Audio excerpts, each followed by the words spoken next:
Friends, welcome to my channel divorced Indian guy. दोस्तों, आज जिस टॉपिक पे मैं आपसे बात करने वाला हूँ वो ये है कि अगर आप शादीशुदा हैं और आप अपनी शादी से रिलेटेड या अपने हस्बैंड से रिलेटेड या अपनी वाइफ से रिलेटेड कुछ एडवाइस अपने पेरेंट्स से लेते हैं या आपके पेरेंट्स आपके बिना मांगे आपको कुछ शादी से रिलेटेड एडवाइस देते हैं, तो मैं ये आपसे कहना चाहता हूं दोस्तों कि प्लीज उस एडवाइस को ब्लाइंडली मत फॉलो कीजिए। आंख बंद करके फॉलो मत कीजिए। और दोस्तों, ये चीज लड़के के लिए भी अप्लाई करती है और लड़की के लिए भी अप्लाई करती है। और शायद ये अरेंज्ड मैरिज में चीज ज्यादा होती है कि शादी हो गई तो बहुत बार शादी के बाद ये समझ नहीं आता कि किस सिचुएशन में क्या करना है। लड़के को भी समझ नहीं आता और कई बार लड़की को भी समझ नहीं आता कि भाई इस सिचुएशन में करना क्या है, कैसे हैंडल करें इस सिचुएशन को।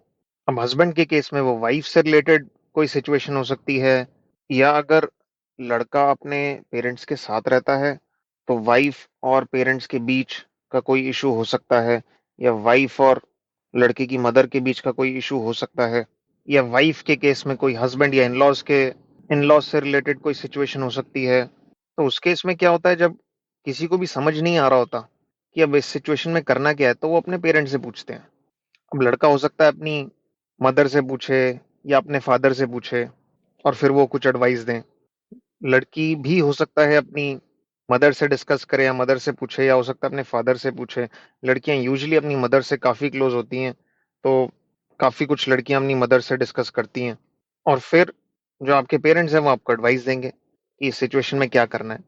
और दोस्तों, जो स्पेशली मदर्स होती है ना, चाहे वो लड़की की मदर हो चाहे वो लड़के की मदर हो, उन्हें बहुत सारी मदर्स ऐसी होती हैं जिन्हें एक्स्ट्रा ये शौक होता है शादी में घुसने का, रिलेशनशिप में घुसने का, ये जानने का कि क्या चल रहा है। और वो ये चाहते हैं कि लड़का या लड़की उनसे हर बात शेयर करें और फिर वो उस पे अपनी एडवाइस देते हैं, अपनी सलाह देते हैं, जो कि मुझे लगता है बिल्कुल गलत बात है। और दोस्तों, मैं आपको क्यों मना कर रहा हूँ कि आप उनकी अपने पेरेंट्स की एडवाइस को फॉलो मत कीजिए ब्लाइंडली, आंख बंद करके। वो मैं इसलिए कह रहा हूँ दोस्तों, क्योंकि बहुत सारे केसेस में जो आपके पेरेंट्स हैं वो जो आपको एडवाइस देंगे वो गलत होगी। और गलत होने के साथ साथ ये भी चांसेस हैं कि वो जो एडवाइस है वो सिचुएशन को और खराब कर देगी।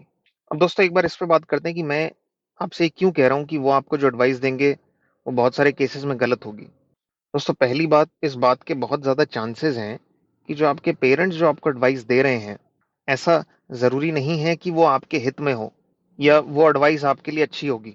हो सकता है जो एडवाइस वो आपको दे रहे हैं वो उनके लिए अच्छी है, उनके फायदे की है। दूसरी बात दोस्तों, कई बार जो पेरेंट्स आपको एडवाइस देते हैं वो इस मानसिकता से देते हैं या इस भावना में आके आपको एडवाइस देते हैं कि मेरा बच्चा परेशान है, कि मेरा बच्चा दुखी है। तो कई बार उस भावना या उस मानसिकता से दी हुई एडवाइस से फायदा कम और नुकसान ज्यादा होता है। या हो सकता है शॉर्ट टर्म में आपको फायदा हो जाए, इमीडिएटली कुछ रिलीफ मिल जाए, पर लॉन्ग टर्म में आपको नुकसान हो जाए।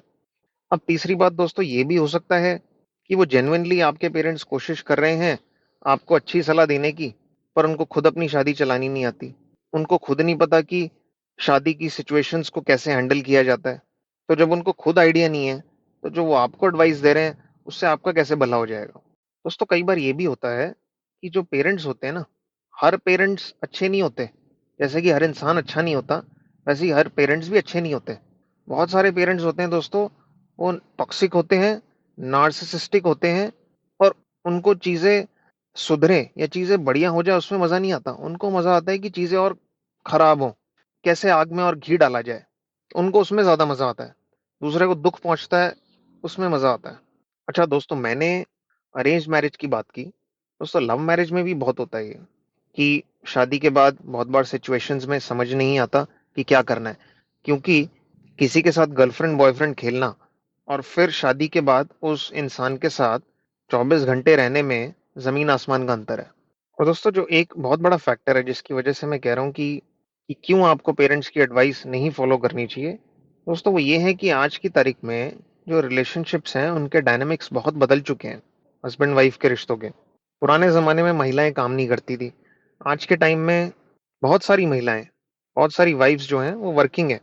लड़कियों का नेचर बहुत चेंज हो चुका है दोस्तों। लड़कियाँ बहुत ओपन हो चुकी हैं। दूसरी बात दोस्तों, आज का ज़माना है सोशल मीडिया का ज़माना।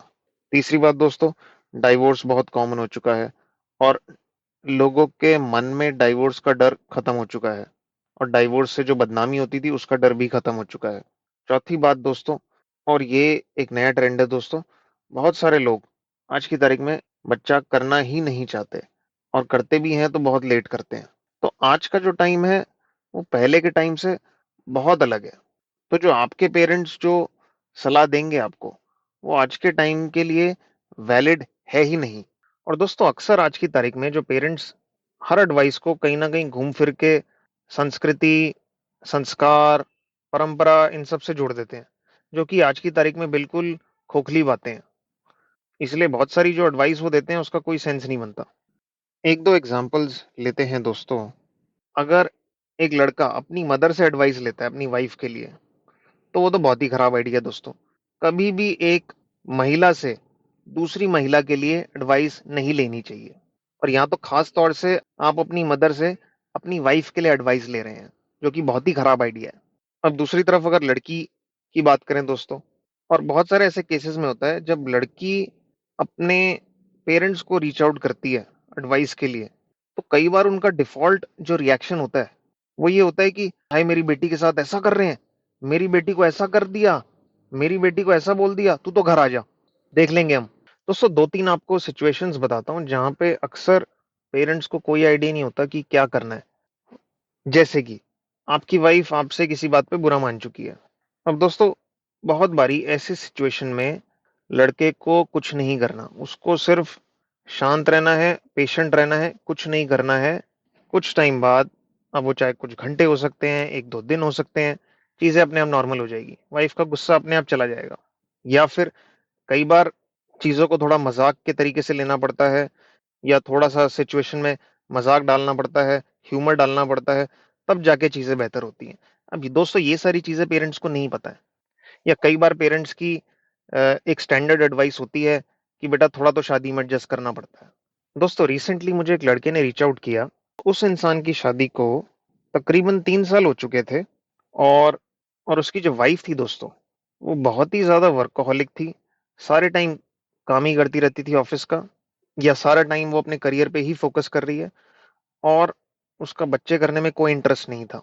वो उसके साथ सेक्स करने में भी इंटरेस्टेड नहीं थी, जबकि ये जो लड़का था, ये बच्चे करना चाहता था, ये चाहता था इसकी वाइफ़ जो है, अपनी फैमिली को भी, अपने हस्बैंड को भी थोड़ा टाइम दे। पर लेकिन जो इस लड़के के पेरेंट्स थे, वो कॉन्स्टेंटली इसको ये सजेशन देते थे या ये सलाह देते थे कि बेटा शादी में एडजस्ट तो करना पड़ता है, बेटा थोड़ा एडजस्ट कर लो। और ये जो लड़का था दोस्तों, ये एडजस्ट कर के परेशान हो चुका था और फिर फाइनली इसने डिसाइड किया कि ये डिवोर्स लेगा।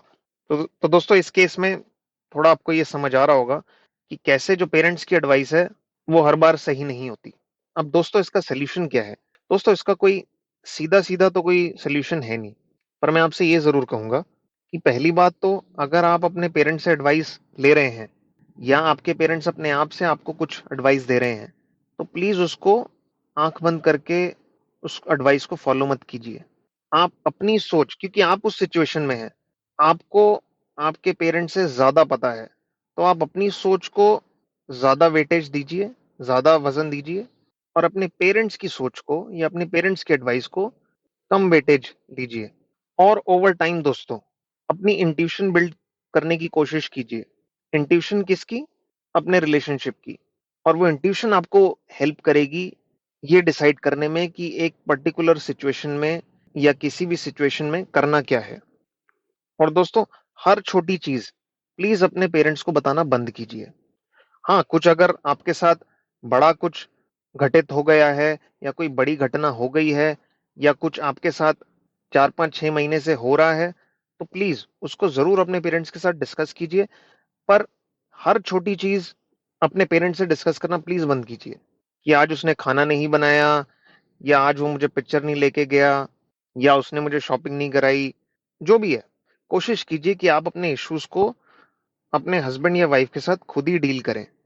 दोस्तों, अगर आपके भी कुछ एक्सपीरियंसेस हैं, जहाँ पे आपने अपने पेरेंट्स से कुछ एडवाइस माँगी हो या आपके पेरेंट्स ने आपको कुछ एडवाइस दी हो, प्लीज़ अपने एक्सपीरियंसेस कमेंट्स में ज़रूर शेयर करें और अगर आपको ये वीडियो अच्छा लगा हो, तो प्लीज़ इसको ज़रूर लाइक करें। थैंक यू दोस्तों।